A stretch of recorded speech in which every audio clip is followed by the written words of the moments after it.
What's up? Welcome. I'm back. In this segment, we're going to talk about the return of the natural world. And that may seem, I don't know, it could be depending on who you are, easy topic, soft topic. The interesting thing about it is, though, is that from a certain perspective, it's a real topic.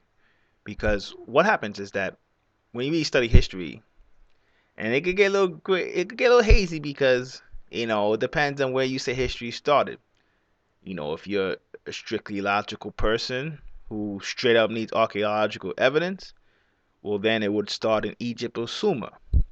If you're a person who let's say, is a New Age person or a person who, I don't know, it depends on channelers, you might say Lemuria Atlantis. Most people, at least people who viewing this video, I would probably say they probably are somewhere in between. They might think Atlantis, Lemuria existed, but Egypt and Sumeria are more tangible. But either side of the spectrum, no matter what side of the spectrum you fall under, bottom line is, even when you look at it because from this topic, I'm going to talk about cycles, how history repeats itself over and over again. Just times change, faces change, the names change, but the structure stays the same.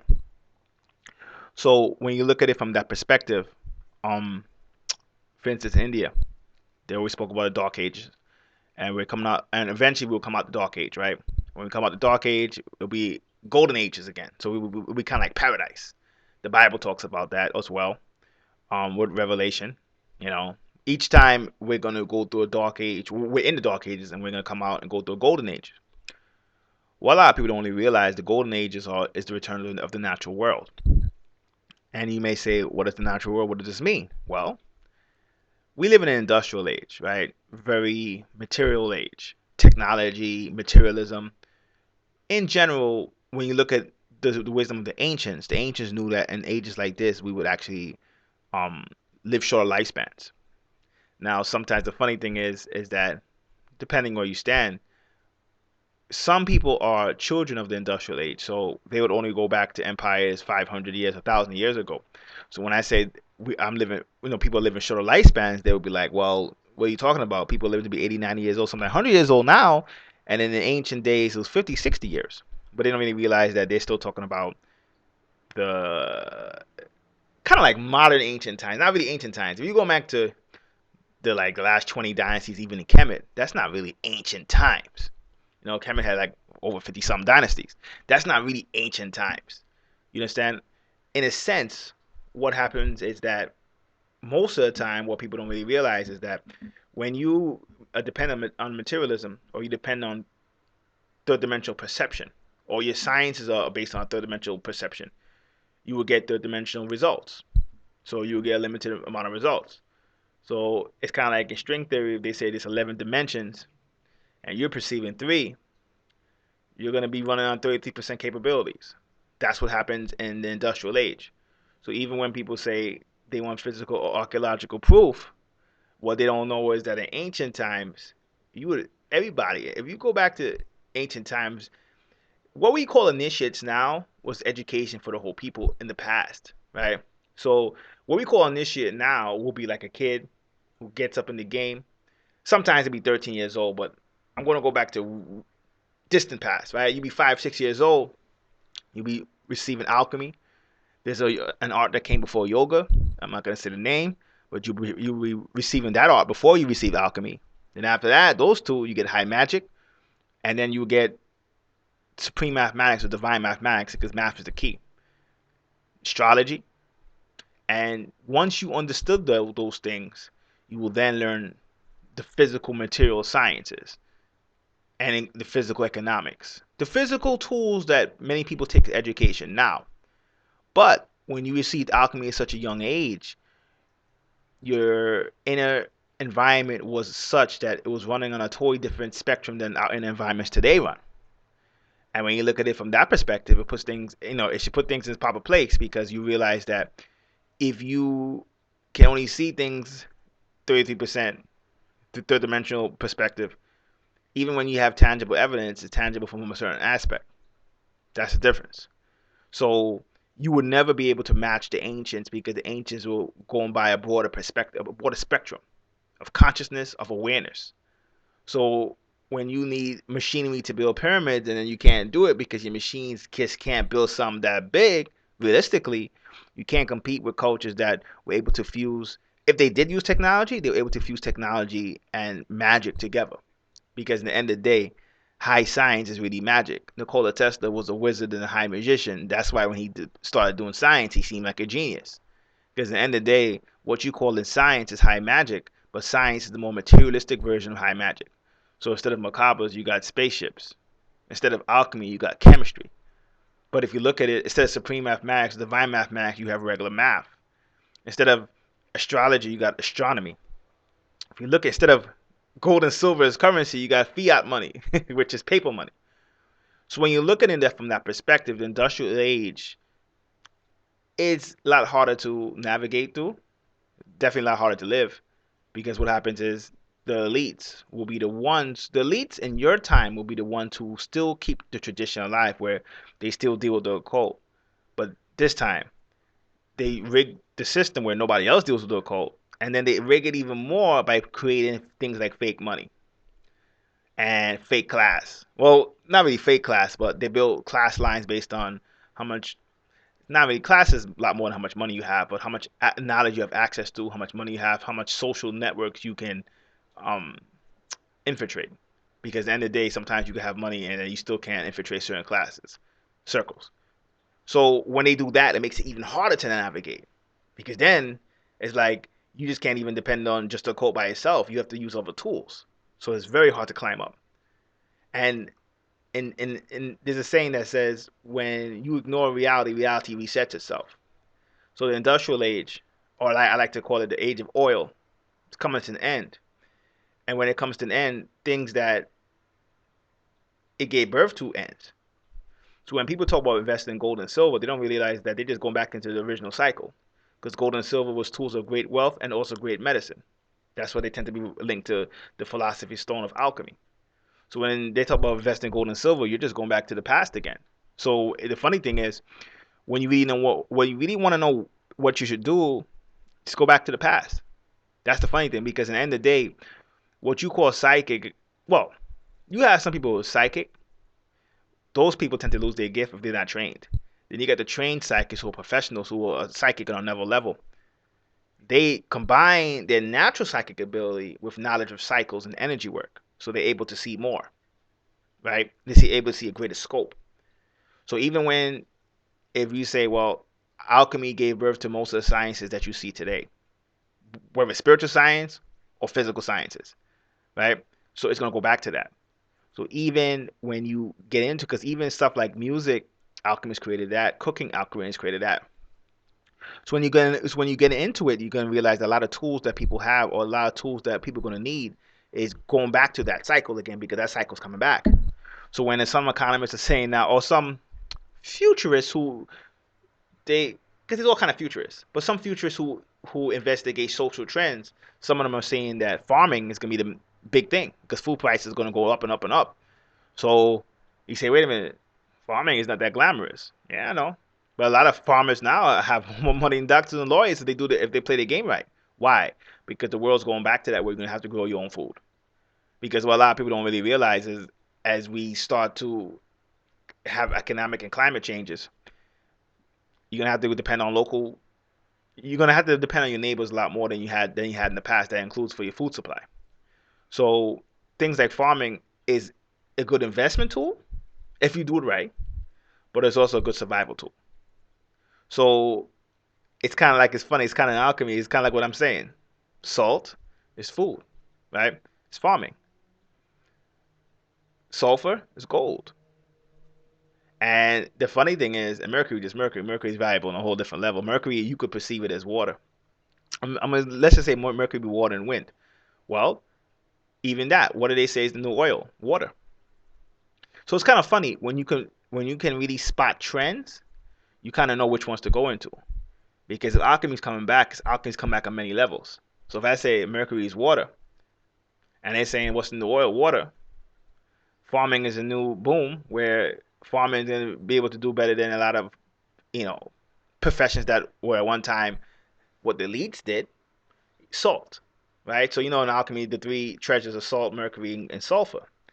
right? So then you say, okay, wow, salt is the food, mercury is the water, sulfur is the gold, and you could do that with silver as well if you want. And then you say, wow, I kind of know what I have to do. And it's like, yeah, people power is coming back. So even when they say food storage or even storing seeds will be valuable, why? Because people can be buying seeds. So the thing is, we go back to the natural world. So even when you talk about magic and alchemy, religions often replace magic and alchemy. But we go back to the natural world, you're gonna have to learn some magic and alchemy. So when people say, "What should I do?" all you gotta do is look at the trends, and you're gonna see. Go back to the natural world. So when people get shocked that a lot of times it looks like the third world is rising again, don't be shocked. If you see Asia, Africa, and Latin America, it looks like they're rising, or it looks like they go but about to be in par with the West in certain aspects because they still have problems in order to do that. But why? Because the Western empires came later on. So it doesn't take a genius to see that's where everything is trending. So when it comes to life coaching or lifestyles or life coaching advice, what I always say is now get back into investing in people and yourself being number one. It's kind of funny when people talk about reality shows and why they're so popular. There's whole reasons why. Obviously it's cheaper it's easy for the networks to make a reality show. They don't gotta pay the stars, so it's better for them. But it's kind of symbol of the times as well because people want to know about people. That's why social networks are so big. Why? Because you're getting back in a time where what was big in the ancient times? The tribes, right? People, family, friends. So we're getting back into that. So in a sense, when you want to know what you should do, it's about the people. In the end of the day, you know, when you look at it from that perspective, what you should do it becomes kind of obvious. In the end of the day, invest in tools or invest in skills that you're going to be able to use for the natural world. And when you want to know how things are trending, all you got to do is study history and we're going back in the same cycle again. So when you look at it, you realize third world will have to become equal with the first world eventually, right? Eventually society will just totally collapse, period. And when that happens, that's the real reason why the third world is going to probably surpass the first world eventually, because eventually people in the first world, they're not used to going without things. So they're not gonna be able to really handle when their whole systems just collapse. To be honest, that's the real reason. But that's a whole nother story. When you want to know about investing in gold, understand, or silver, or commodities, even salt, literally salt. Like I'm saying salt is food, but literally salt is a good investment as well. Literally, salt is gonna be a very valuable investment. When you look at it from that perspective, you don't really have to be a genius. In a sense, that's kind of combining spirituality with economics because salt, food, or literal salt, mercury, literal water, sulfur, gold. You can replace it with silver if you want. Investment advice. We go into a crash, economic crash. No matter what your mainstream economists telling you, gold. People who invest in gold and silver, I ain't gonna say you can be rich, but you can do a lot better than people who have cash as money.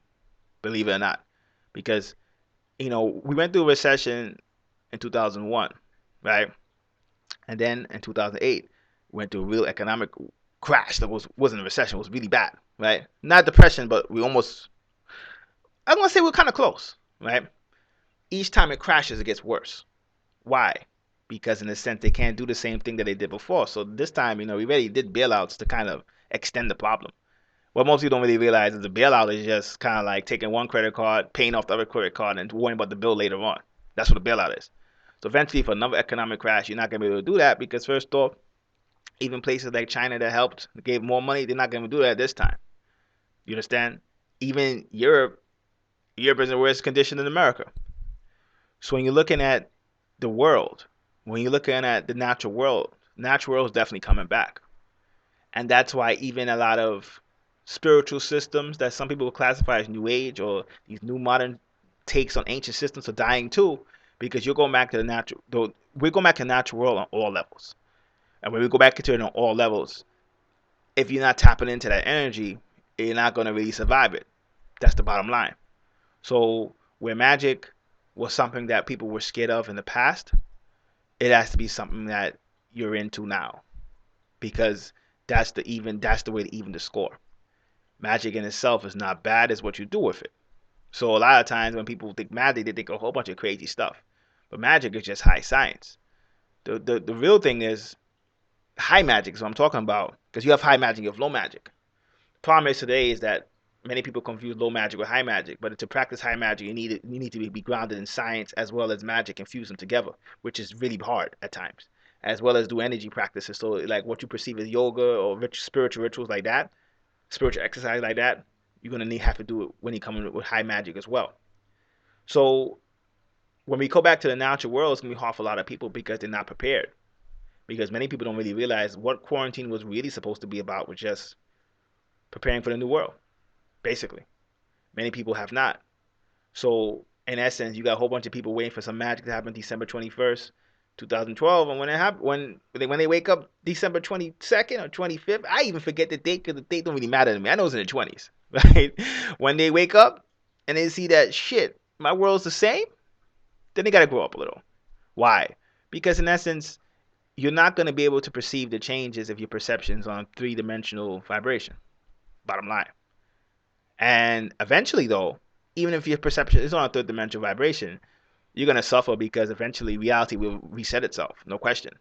But are you going to wait for reality to reset itself, or are you going to take control of your life? That's the bottom line. So when you hear a lot of people talking about gold, oil, and silver, and I'm going to even add water and salt to that, food, farming, seeds, look into those things because those things help just as a survival tool and as a tool for your economic future and the bottom line. Because gold and silver, I mean, I could do videos on that totally separate. Those things are actually blessings to have in your house, period. Bottom line. Gold and silver were original medicines, but they're also good luck charms. And good luck charms in a way that I can't even explain it in the little time I have left. I'll probably make another video about that. But just having their presence lifted you up. That's why so many people see. We get caught up in the material value of those tools now, but those tools were, I mean, in a sense, more valuable than any herb that you could use for magic or for luck or whatever, for tea, or even for medicine, because they were the most powerful medicines. So, in a sense, when you're looking at it, the natural world just coming back, that included. So, alchemy and high magic is how you bring back gold in your life, right? So, when you talk about what you should do, definitely invest in people, invest in nature. So, whether you talk about investing and you talking about salt, good investment. And if you're still into stock and stuff like that, you can make some, salt and water, definitely good investment. Gold and silver, not even good. To me, they're the only investments. So when you look at it from the investment angle, you got that. When you look at it from the spiritual angle, you're gonna need some alchemy and high magic because we can talk about you can study spiritual teachers of 1,000 years ago. Those spiritual teachers of 1,000 years ago, the matrix was not as heavy as it is now. You need magic because magic puts you true high magic. That's a big difference. Puts you in tune with nature. Because what is magic? Magic is using four or the six elements, sometimes even one element, to manifest change in your physical reality. Kind of like I don't want to say it's kind of cheating, but it's kind of like accessing nature for help. If that makes any sense, to increase your possibility of your desired outcome, not income. Well, it could be income too, but desired outcome. Very important tool to have in this day and time because the matrix is much heavier than it was in the past. So just using the traditional, I meditate for 30 minutes and my life's going to change, or even eat right, my life's going to change. That's not realistic. So when it comes down to it, investing in the natural world is the only way to go in the new world. Till next time, peace.